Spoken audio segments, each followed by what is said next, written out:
So we're back here once again on Couch Coach Live. What's going on, Maui? Oh man, it's great. I'm excited. I was, for today, and always extremely proud of you, seeing the big things that you've been doing when you was VCU and all. Yeah, Yeah, yeah, I gotta, promote my homie. You know what I'm saying? So just yeah. busy sharing. Said how was everything, with that experience and commanders in the chat. How was that? Yeah, everything's going good. Obviously, opening week for the Lady Rams and also for the Rams. Right. So, for the men's basketball squad, tough loss for the men on Monday. They bounced. Hopefully, they'll bounce back on Friday against Stanford. And then the girls, great victory last night. And yeah, so we're here. And commencing the chat is doing this thing. So we're here. Wednesday night under the lights here on Couch Right. Coach Live at a different time. Right. But we got a special guest in the building. If you check this out, in late August, we had our guy, Danny Lewis from VirginiaPreps.com, doing a high school football preview with us early to start the season. Now it is playoff time. It's here. We don't have the weather like a typical high school football playoffs weekend, but we are here. So what's going on, Danny? How you doing? I'm doing good. It's like you said, the playoffs are here. It's a great time. I'm trying to cover 2 games this week, so that's how much I want to go out and see some playoff football. Speaking of the weather, it's funny. Friday night it was kind of cold. Mm-hmm. Tomorrow I'm not sure what it is, and then I think Friday night it's supposed to be raining. So just wait a minute, the weather will change.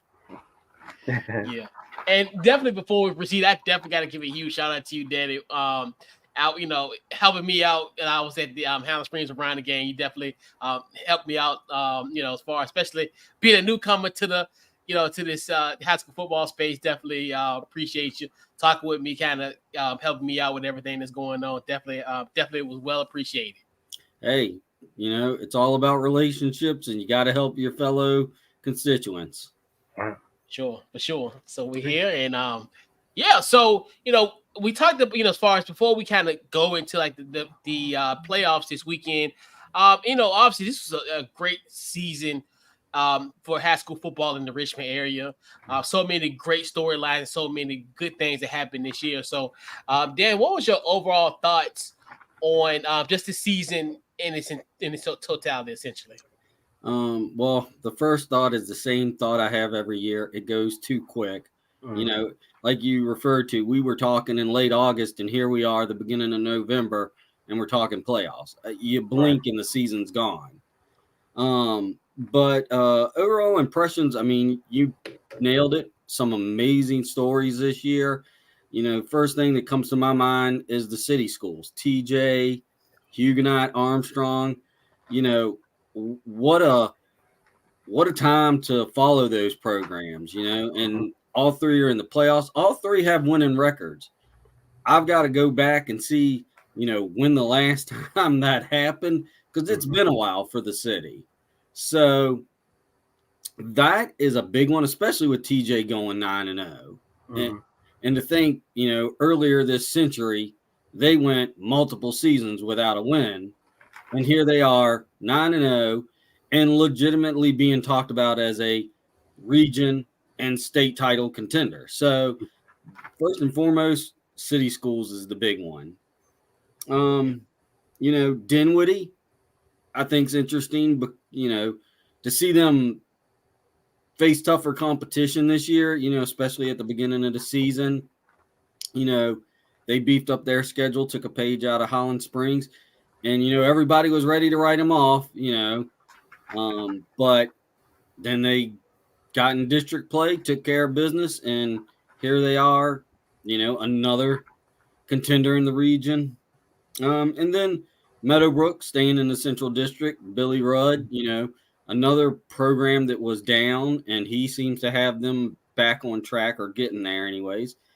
And then I think of a school like Glen Allen, 8-2, their best season ever. They're getting ready to host their first ever playoff game. It's just so many good stories. Then you got players, Ethan Medley, steps up for Thomas Dale when Ethan Minner goes down, and the Knights don't miss a beat. I mean, they're 10-0. who does that? I mean, I don't know many programs that can do that. And then Eric Bird at Holland Springs. Last year Holland Springs relied heavily on Christian Martin. This year they've relied heavily on Eric Bird in the run game. So those are just some of the headlines for me when I look back at this regular season. Yeah. So also, switching gears now, is it great storylines? We talked about it just earlier. Were there any favorite moments that as far as games that you have covered this season? What's been like your favorite moments? Oh man, when you sent me these questions yesterday, I'm sitting here writing down a list and I'm going, man, there's not just one moment. There's a ton of them. Because I've had the luxury of being at some great games this year. Usually you go through the season, you get some good games here and there. But this season, I mean, I don't know. I don't know if I'm on God's good side or what here, but I've been blessed with some great games. Recently I was at TJ and Armstrong, there when TJ won their 8th straight, 8-0 for the first time ever. Coach Harris gets the Gatorade bath. That was a great moment. I've got pictures and video that I've already added to my archive that I want to hold on probably till the day I leave this earth. The Holland Springs, you referred to us hooking up at the Holland Springs Verona game. That was a great game. That was a great moment. I mean, nobody could look the other way because if you did, you were going to miss something. Manchester Holland Springs, that first game of the season, another game where you're just sitting there going, okay, who's going to do what next? And, the Springers have that last play in them with about a minute to go in the game. They score the go-ahead touchdown, game over, but give it a little bit more time. Who knows? We might be going into overtime. The Godwin comeback over Hanover. Hanover was up big, and in the second half, Godwin just chips away, and in the fourth quarter, that lead erodes, and Godwin goes to the lead, and it's game over. Thomas Dale Dinwiddie, another fun one. It's so many. It's hard to pinpoint one game. And here's one that a lot of people will laugh when I mention it, but Tucker and Deep Run, 2 programs that didn't have a lot of success this year, but I went out to that game on a Thursday night to check them out, and they played a good game. Tucker looks like a young team that's going to be something in the years to come under new head coach Bryce Fritz, and they had a young, pesky defense, and, it was refreshing to see a game where, it's just 2 teams wanting to win. Not that every team doesn't want to win, but when you're 2 teams that wins have been few and far between in the season, you see that it means more, if you can even say that. I mean, again, not to take away from any of the other players or teams, but it just meant more to those kids that night. And I got one more for you, and that was Huguenot Powhatan. Another great game. That's the game I'm going to Friday night because that game was so good, I got to see it again. Well, Danny, I have a question. Yes, sir. You've been doing this for a while. So what is your favorite moments of all time? If you can give us 5 or just whatever. Oh, wow. 5 or it doesn't make a difference. Whatever you want to do. Yeah. Gosh, probably the best one, and being in this covering high school football now for Virginia Preps for 10 years now. Congratulations.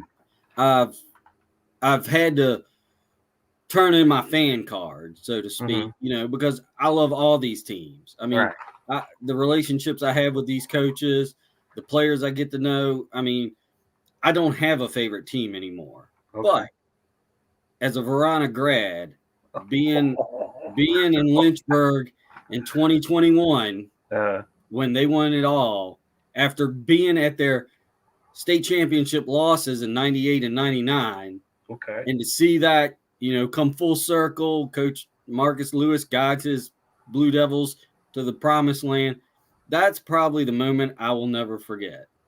Other than that, seeing Bird win 3 in a row, state championships. That was a big deal. Obviously Highland Springs run. That's the Bird the Bird Highland Springs game in 20.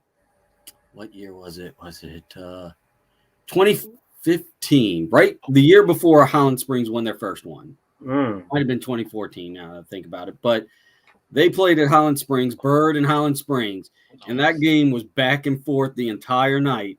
And it was another one of those that you just had to hold on to your seat because you didn't know what was going to happen next. And that is probably the best playoff game I've seen short of a state championship.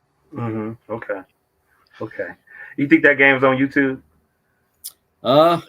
Maybe, yeah. Okay, I'll have to check. I mean, everything's digital now, so right. That was only 8 years ago, so I would think it would be. Yeah, I'm gonna check that out. I might have been the happiest person when Jalen Elliott graduated from high school. But yeah, shout out to Bird. Yeah, he was a special player. Yeah. So, and like we talked about, we got some great matchups this weekend involving a lot of schools in our region. So, what are some, as far as some playoff matchups to watch? I know all of them, and it's worthy of watching. But what are some ones that stick out to you? So I picked 5. One of them being Freeman and Hermitage. This is a rematch from a game earlier in the season. And it's a game where the score doesn't really say it was that close.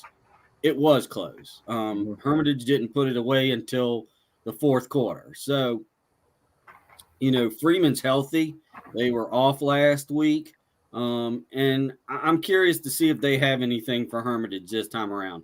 The only problem for Freeman is it's at Hermitage this time. So that's never a place you really want to go and play because it's a tough environment. Powhatan Huguenot, as I alluded to, that first game was so good this season. When I was looking at where I wanted to go this week, I was like, Matoka Bird's good. This game's good. But Powhatan and Huguenot, I mean, Matthew Lehman at quarterback, he's a special quarterback. He doesn't get a lot of hype that some of the quarterbacks in the region get, but he's thrown for almost 3,000 yards, I believe. So, him versus that Huguenot offense, fast, speedy. I mean, that's a game. The last meeting was 26-22. So, that's, again, another game that hold on to your seat. You're going to miss something.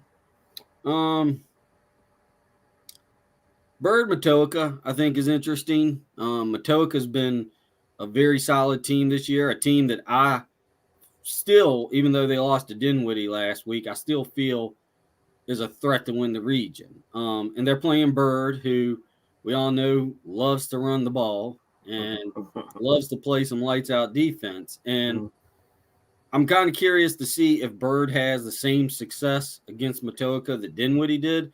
The only problem is they don't have Harry Dalton. But they know how to run the ball, and they got some backs over there that can do just that. So that's an attractive game. Colonial Heights and Lake Taylor. It's Colonial Heights doesn't have playoff success. I mean, this is the first time they've gone back-to-back playoffs. But that's a game that I'm curious to see if Colonial Heights can stay competitive with Lake Taylor or maybe shock them and beat them. I mean, 2014, Monacan went to Lake Taylor and almost pulled it off. And then the fifth matchup I'm curious about, William Monroe versus Armstrong. Like Colonial Heights, Armstrong has never won a playoff game. They've been to the playoffs multiple times now, but they can't seem to get over that hump. And you're 7-3. You might not be playing at your stadium, but you're playing in your area code. And if not now, when? So those are the top 5 for me.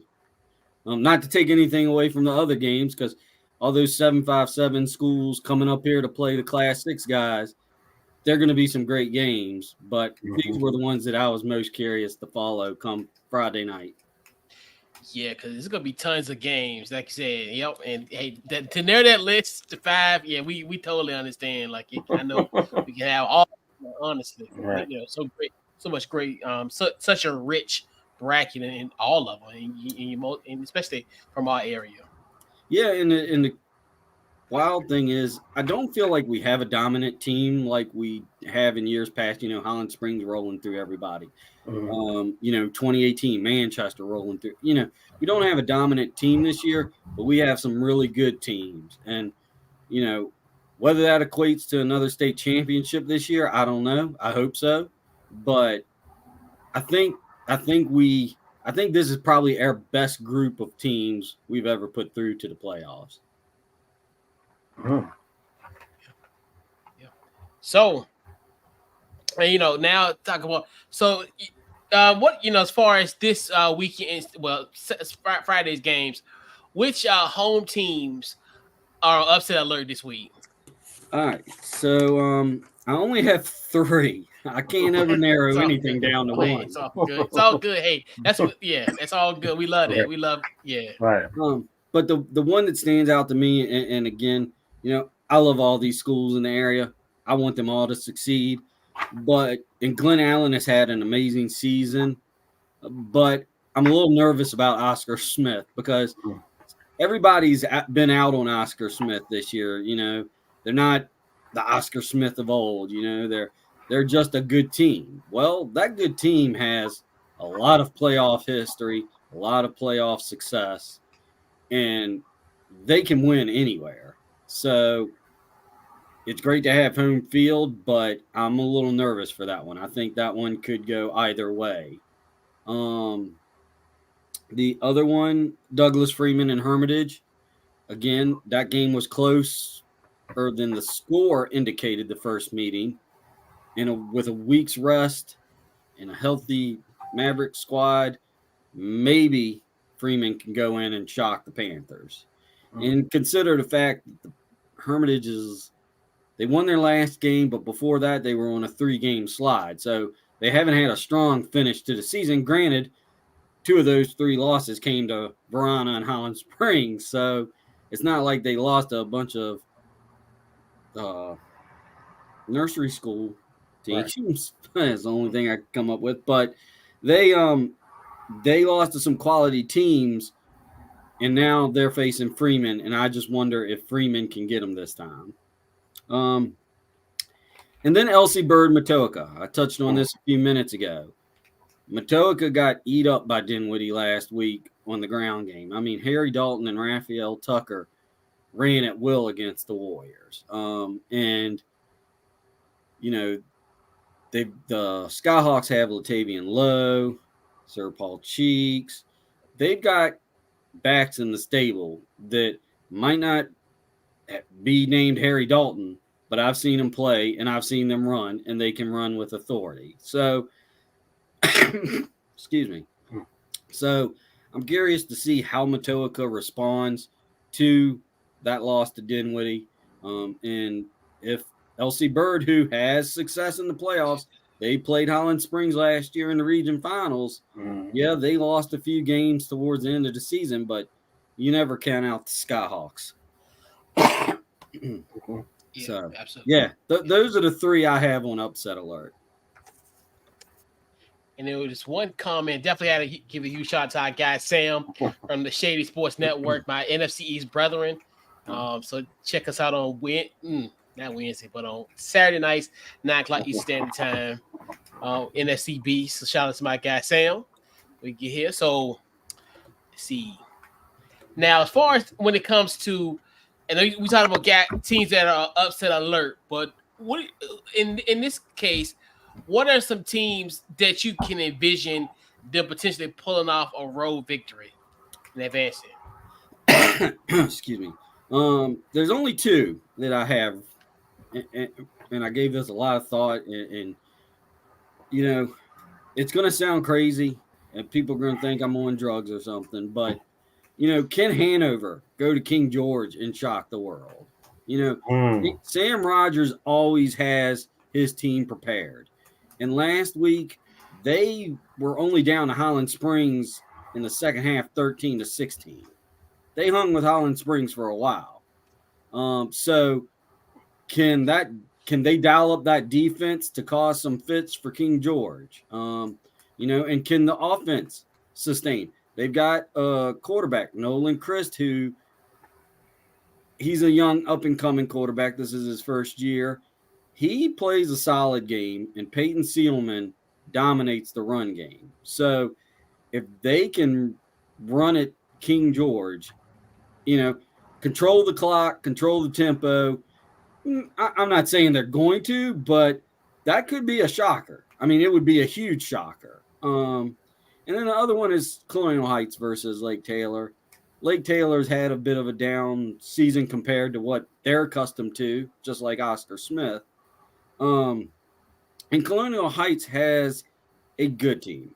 I won't say they're great, but they're a good team. They have a quarterback, Zamarian Mason. His strength is in the run.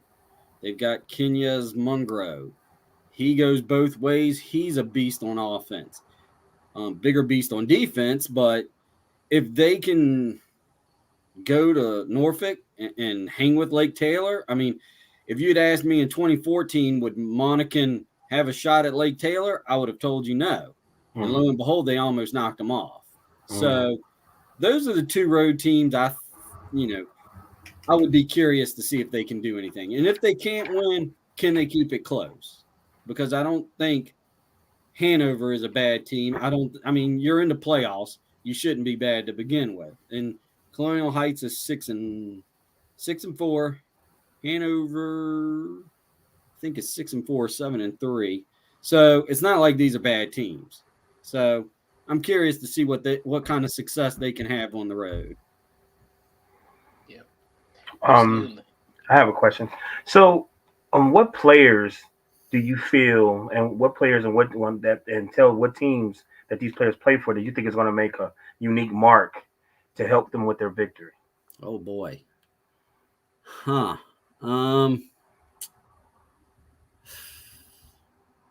Boy, you really throwing some curveballs at me.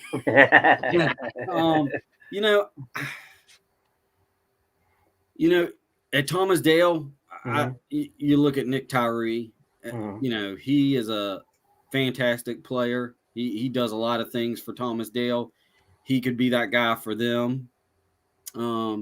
Eric Bird, who I mentioned earlier with Highland Springs. Obviously Christian Martin, one of the defending All-Metro Players of the Year, the offensive Player of the Year in Class 5 last year. I mean, mm-hmm. Those two jump out at me. They're, not to cop out, but there's so many players, so much talent spread out. That's why I say this is such a interesting group of teams this year. Have you ever seen it like this, where there's no dominant team? Well, and again, dominant is not the word I would choose, but then again, you got Thomas Dale and Thomas Jefferson who are undefeated. So obviously they're doing something right. But you don't have any teams that have set themselves apart, to that upper echelon like Highland Springs was last year. Okay. So to that point, have I seen a playoff field where there's so many good teams that could go on a run? Right. I don't think so. Okay. I think this is a very interesting group. I don't know, I could go out and we could end up having just a few teams left after this week, and I look like I don't know what I'm talking about. But I've seen a lot of these teams this year. I try to see at least each team once. It doesn't always work out, but I've seen a majority of them this year that are in the playoffs, and any of them are capable of going on a run. Okay. They've got good coaches, solid players, offenses TJ's offense is averaging 50 points a game this year. I mean, it's just like, there's such quality in the 804 this year. I don't like to use the word parity, but I guess you could use that word. but they're just solid, good football teams. And I think we might be in for a treat. But I might be also eating my words in a couple of weeks too. Yeah. Okay. All right. Yeah, and that's the thing with it, where it's just like, especially like how the playoffs will pan out, and it's always just curious to look at the, as far as the weeks progress in the playoffs, like who's left, like in this, Dan, this is the kind of one thing that kind of the phraseology around here. Are you practicing Thanksgiving morning? Yeah, in a sense, like so that's the thing where it's gonna be interesting who's gonna be, because there's gonna be some teams that could be practicing on Thanksgiving morning. Yes. Getting ready for a regional final in this area as well. So yeah, for sure. 100%. And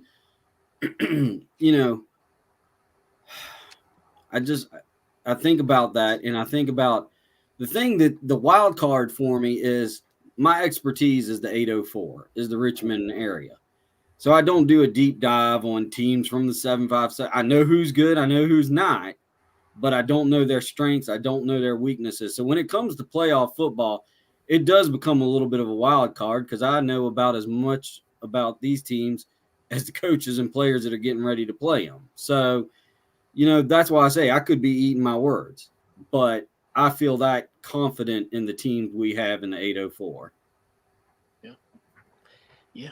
Well, man. So I'm man, happy. For sure. And I'm pumped. I'm excited. Right. Especially everything coming. With everything going, and and also too a little disheartening too, because a part of it, some of these guys, their last run is coming up. Yeah. So that's another thing. When it comes to the happiness and the enjoyment of this, you still realize, hey, some of these guys are gonna put on the pads for the final time this week and as the weeks progress. So it's kind of one of the things. It's the good and the bad, but like you said, taking the fan, as far as from a couch coach perspective, it's good to see these games to kind of see what's going on from it. But yeah, we got 19 teams. I counted it. We got 19 teams in the playoffs from just the Richmond area alone. So I mean, that that increases your odds right there of somebody making it far. Right. And Hopewell, Thomasdale, Holland Springs, man. I mean, any of these, Dinwiddie and Four. I mean, these are all teams that have playoff success, have a history of it, have coaches that have been there, done that. And that's why I think, it could be a very interesting playoff run for a lot of these teams. Yeah, most definitely. And once again, Dan, definitely appreciate you for coming on and previewing the opening round of the playoffs here in the Richmond region. Then tell where they can find you on social media and also any upcoming projects, what you got going on. Well, it's, I'm neck deep in playoffs for the next, hopefully, month and a half. And then I'll be doing the Big River Rivalry December 16th from Randolph-Macon. So it's going to be a busy few weeks for me, but I love this time of year. I love high school football. So it's not work for me. It's fun. And you can follow me on Twitter at CRF4Dan. I'm always posting links to stuff I'm writing on Virginia Preps, facts, nuggets, all sorts of stuff. Anything that I can find that I think interested person in high school football would enjoy seeing. And then obviously virginiapreps.com is where you can find most of my content. Yeah, and it's like you said, especially when it comes to nuggets, and it's funny. Like I said, Dan, you're the best in the business. So I was talking with Zach at the BCU game, Zach from Richmond Town Dispatch. And I think we were talking about, like, I think we were saying, like, I think this is the first time Thomas Jefferson was undefeated. I think since school was built in 1930. Yeah. And he was like, you probably got that from Danny. I was like, I think so. So it's just like, I think we did. I was like, and then we sat down and we talked about it. It was like, you know what? I think I did learn. I think I did get that from Danny, or at least I retweeted or something. You know what's funny is years ago before I got involved full time with Virginia Preps doing the writing officially for them, and I was just a fan and I just loved the sport and just did my own basically freelance stuff. I would actually message Sean Robertson at Channel 6 and I'd send him little things that they could use on Final Score Friday. And that's how me and Sean got to know one another before I really got into this with Virginia Prep. So, yeah, little things like that. And I call them nuggets of the night. Someday I might have a sponsorship out of it from Wendy's or McDonald's. I don't know. But, hey, it's fun. Again, it's fun. It's fun to share things that are interesting with people that will appreciate them. Yeah, and we definitely appreciate those nuggets of information, because I always share it or like it whenever I see it, and if you do get a sponsorship, they got to give us more than one sauce for the nuggets. So that's definitely got to happen. So hey, the crazy thing about fast food is that they act like it's going to kill them to give you a handful of sauce. Right. Right. Don't matter whether it's sauce from McDonald's, Taco Bell, whatever. It's like, come on, we can do better than this, guys. Right. For sure. But yeah, man. Once again, definitely thank you, Danny, for hopping on tonight and talking and giving us the high school football preview. Definitely looking forward to it. Maybe we'll connect in the next few weeks or so, and just how everything how the playoff picture goes, and so we'll definitely try to arrange for you to come on in the next few weeks or so, or maybe region championship week, which I know that's the holiday week. We'll work. Oh yeah. We're working out logistically. Let's hope we can do maybe a state championship show where we're previewing one or two of these teams playing on that last Saturday of the year. Yeah, I would definitely. Yeah, I definitely. The only thing is, these teams got to hold their end of the bargain, but we got a few that's probably gonna hold that in. I am not a gambling man, but I kind of guarantee you that I think I can hedge my bets on us having a show talk about some of these teams in the state championship for sure. Yeah, I'm no gambling man either. My money's too important to me. But yeah, once again, appreciate you, Danny, for coming on, giving us great information. And then also, definitely follow him on Twitter. Great resource, especially when it comes to high school football. Like I said, best in the business. He'll make you a smarter man. Right. So for sure. So definitely once again, appreciate it. So this wraps up tonight's Couch Coach Live, and we'll catch you guys at our normal time next Wednesday. And we're out. Welcome. We are out.